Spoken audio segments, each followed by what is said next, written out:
I've been running Beverston since 1981. We manufacture safety critical parts for aerospace, pharmaceutical, oil and gas industries. The biggest challenge is obviously to stay competitive, keep the work coming in. We have got to achieve cost savings somewhere down the line, because if we don't do it, other competitors will do it. LCR 4 were instrumental in telling me about Industry 4.0.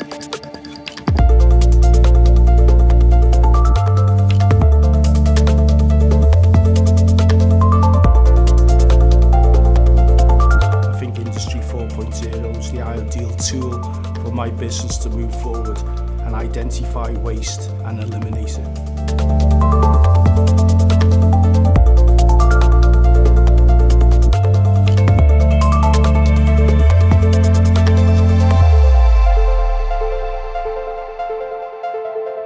It's great that you've got somebody to turn to who will do a side of it that you're not really familiar with. We're going to go down the route of a KTP, which is a knowledge transfer partnership. They're helping me with the interview process and identifying the candidates that we're going to take on. We sort of drew up a plan of what the KTP guy would be doing for the next 3 years. I think they're an excellent organisation. Got a good rapport going with the people and staff who work there. I think it's vital for Beverston to move forward, to be involved with these type of projects.